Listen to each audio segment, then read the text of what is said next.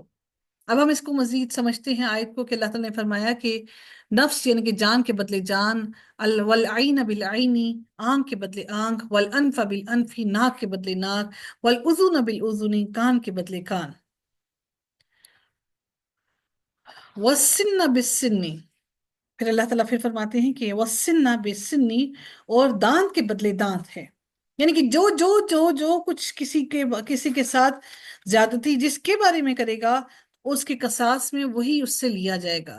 والجروح قصاص، اللہ تعالیٰ بیان فرماتے ہیں کہ اور یہ زخموں کا بھی برابر بدلہ ہے، یعنی جو جس جس کو جہاں جہاں پر زخم دے گا، اللہ تعالیٰ اس کے لیے اتنا اتنا ہی بدلہ اللہ تعالیٰ نے مقرر کر دیا ہے۔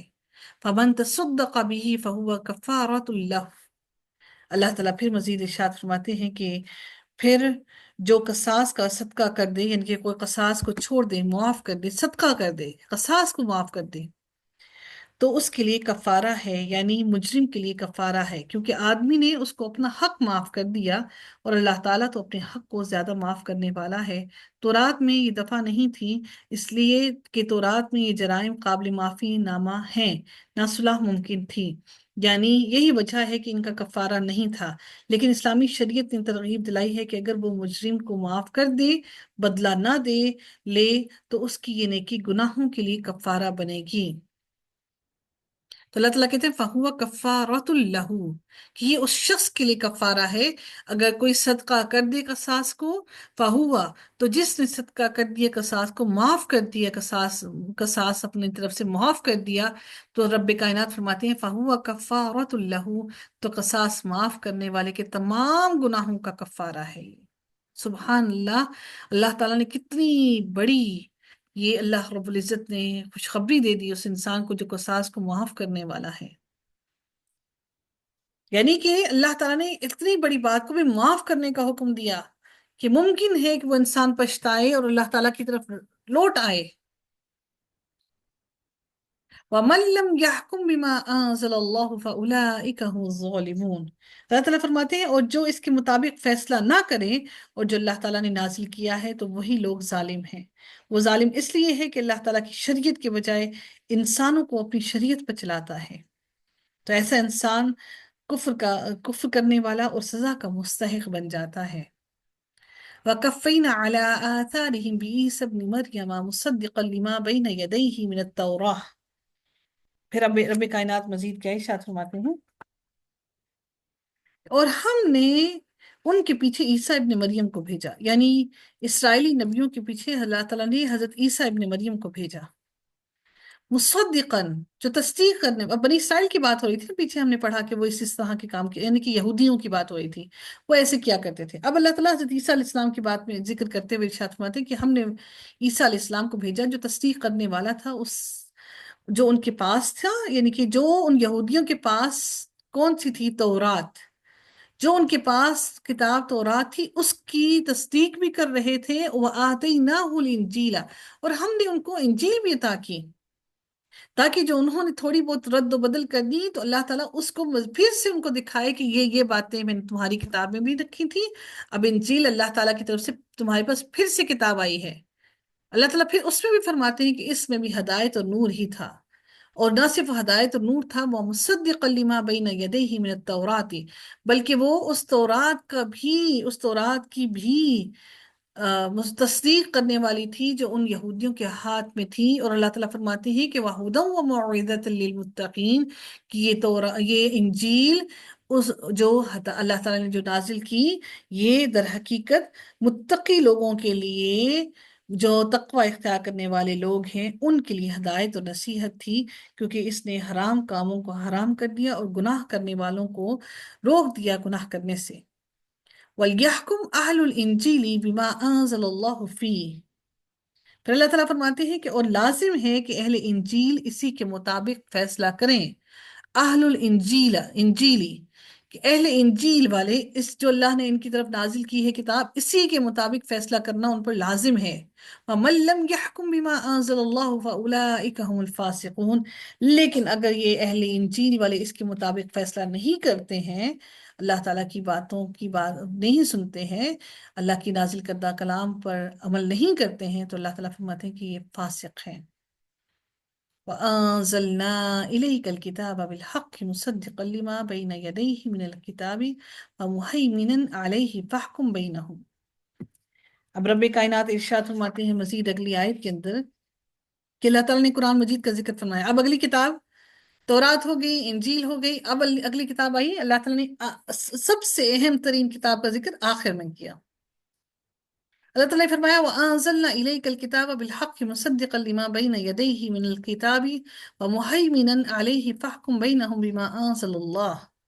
اللہ تعالیٰ فرماتے ہیں کہ اور ہم نے آپ کی طرف یہ کتاب حق کے ساتھ نازل کی، یعنی یہ سچی کتاب ہے اور اس میں ذرہ بھر بھی شک نہیں ہے، یہ حق اور سچ ہے۔ مصدقا لما بین یدیہ، اور یہ اس کی تصدیق کرنے والی ہے جو آپ کے پاس ہے، اور اس کے اندر کچھ بھی شک نہیں ہے۔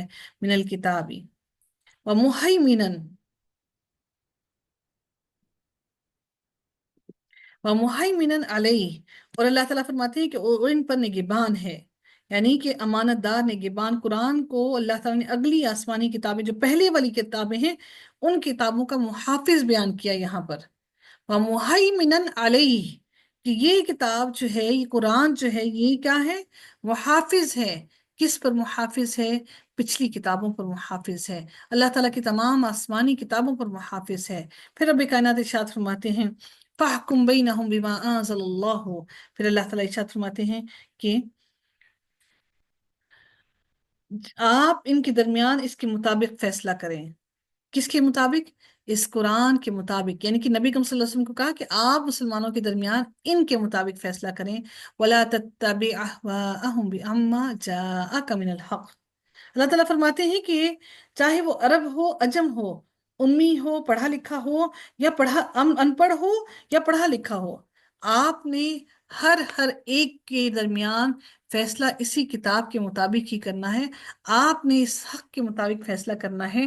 آپ نے ان کی خواہشوں کی پیروی نہیں کرنی، ان کی خواہشوں کی بات نہیں سننی، بلکہ جو اللہ تعالیٰ نے آپ کی طرف حق کو بھیج دیا ہے اسی حق پر آپ نے فیصلہ کرنا ہے۔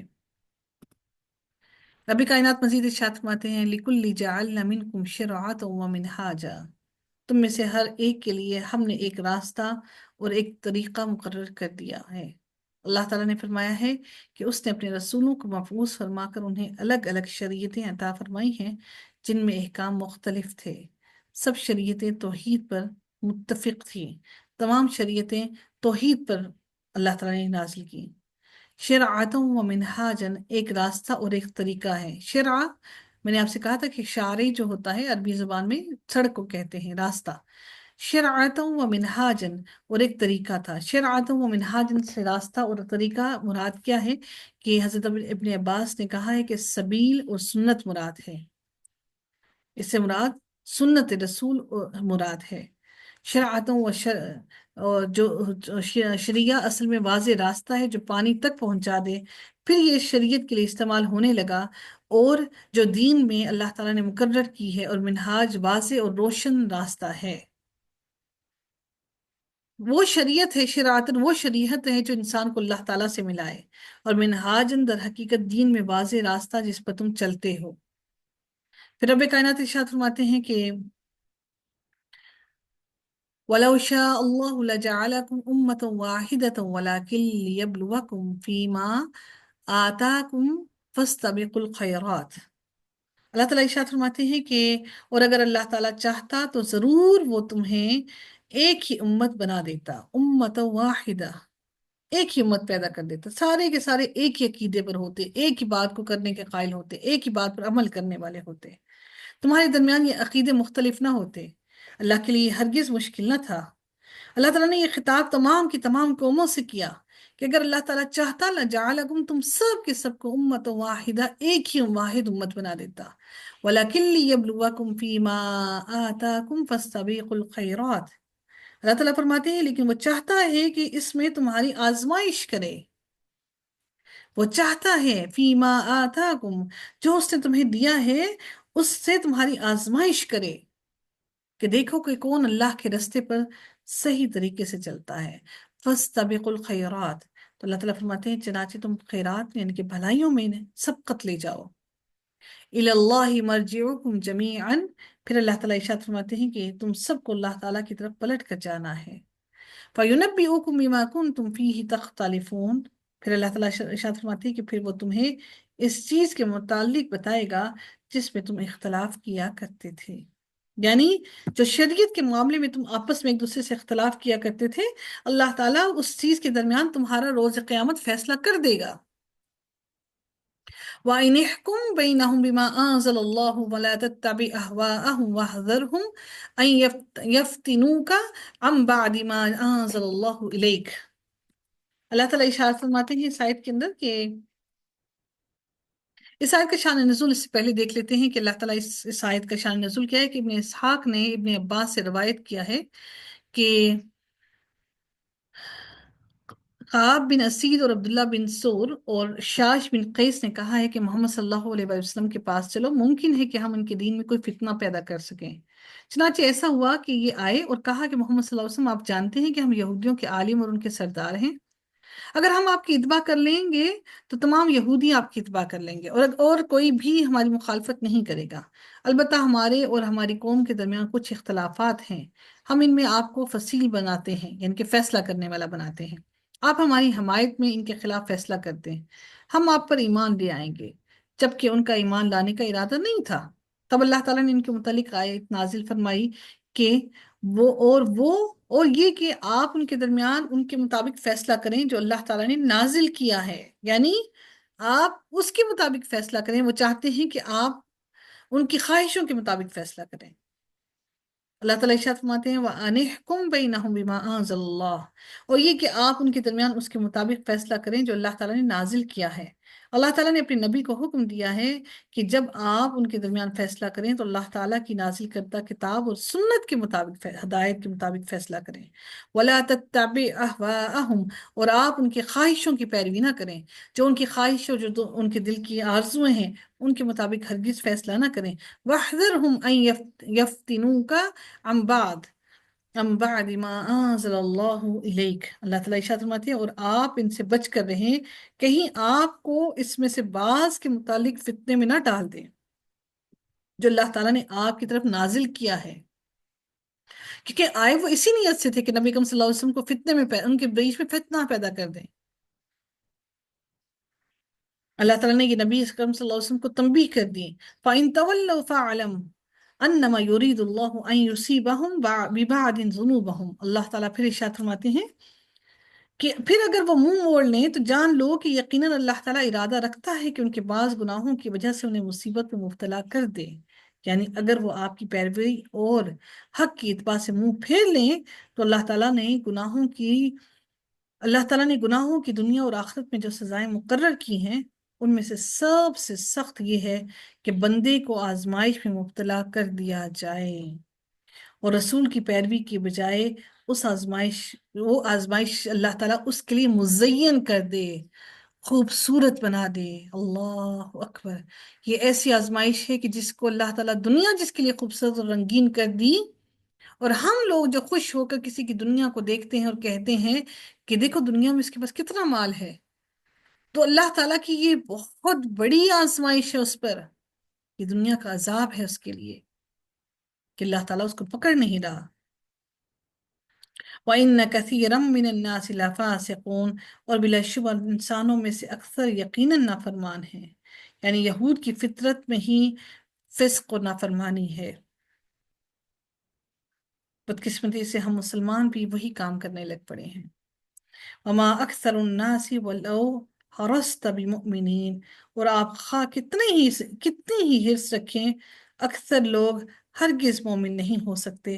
آپ کتنے ہی حرص رکھیں کہ ان کو دین کی طرف لے آئیں لیکن وہ حرص نہیں رکھیں گے، وہ کبھی بھی دین کی طرف نہیں آئیں گے. تو بینگ اے مسلم ہم سب کے لیے کیا ضروری ہے کہ ہم سب کے لیے ضروری ہے کہ ہم شریعت پر عمل کرنے میں کوئی سستی نہ برتیں، شریعت کو پھیلانے میں کوئی سستی نہ برتیں اور شریعت سے منہ نہ موڑیں. اہل قرآن کی یہ ذمہ داری ہے کہ وہ قرآن کو تھامے اور اس قرآن سے منہ نہ موڑیں، بلکہ اگر کوئی انسان منہ موڑنے کی وجہ سے، اگر اللہ تعالیٰ نے کوئی انسان دین سے منہ موڑنے کی وجہ سے اللہ تعالیٰ نے اس کی گرفت ڈھیلی کر دی ہے، تو کوئی انسان یہ نہ سمجھے کہ وہ بہت اچھی جگہ پر ہے اور اللہ تعالیٰ نے اس کو بہت عطا کر دیا، بلکہ وہ اس چیز سے خوف کھائے کہ اللہ تعالیٰ نے اس کی رسی کو دراز کر دیا۔ افا حکم الجاہلیت یبغون، اللہ تعالیٰ فرماتے ہیں تو کیا وہ جاہلیت کا فیصلہ چاہتے ہیں، یعنی کیا وہ کفار کی دوستی طلب کر کے اور آپ سے اعراض کر کے منہ موڑ کر جاہلیت کے فیصلے چاہتے ہیں کہ نبی کریم صلی اللہ علیہ وسلم جاہلیت والے فیصلے کریں؟ تب اس طرح صرف دو قسم کے فیصلے ممکن ہو سکتے ہیں، اللہ اور اس کے رسول کا فیصلہ یا تو پھر جاہلیت کا فیصلہ۔ بس جو کوئی اللہ اور رسول کے فیصلوں سے منہ موڑتا ہے تو وہ دوسری قسم کے فیصلوں پر مبتلا ہو جاتا ہے جو جہالت، ظلم اور گمراہی پر مبنی ہے۔ اللہ تعالیٰ فرماتے ہیں اس لیے اللہ تعالیٰ نے ان فیصلوں کو جاہلیت کی طرف پھیرا ہے کہ ایسے لوگ جاہلیت کا فیصلہ چاہتے ہیں۔ نبی کریم صلی اللہ علیہ وسلم نے ارشاد فرمایا کہ تین آدمی اللہ تعالیٰ کے ہاں سب سے زیادہ مغضوب ہیں، غضب جن پر سب سے زیادہ کیا جائے گا: حرم کی حرمت پامال کرنے والا، اسلام میں رسول اللہ صلی اللہ علیہ وسلم کے طریقے کو چھوڑ کر جاہلیت کا طریقہ اپنانے والا، اور کسی مسلمان کا حق خون طلب کرنے والا تاکہ وہ اس کا خون بہائے۔ وَمَنْ أَحْسَنُ مِنَ اللَّهِ حُكْمًا لِقَوْمٍ يُوقِنُونَ، اور کون اللہ تعالیٰ سے فیصلہ کرنے میں بہتر ہے ان لوگوں کے لیے جو یقین رکھتے ہیں۔ اللہ تعالیٰ سے بڑھ کر کوئی فیصلہ کرنے والا نہیں ہو سکتا۔ اللہ تعالیٰ خالق ہے اور خالق سے بڑھ کر انسان کی ضروریات کو مد نظر رکھ کر فیصلہ کرنے والا اور قانون بنانے والا کوئی ہو نہیں سکتا۔ وآخر دعوانا الحمد للہ رب العالمین، صلی اللہ تعالی علی خیرہ خلقہ اجمعین برحمتک یا ارحم الراحمین۔ السلام علیکم ورحمۃ اللہ وبرکاتہ۔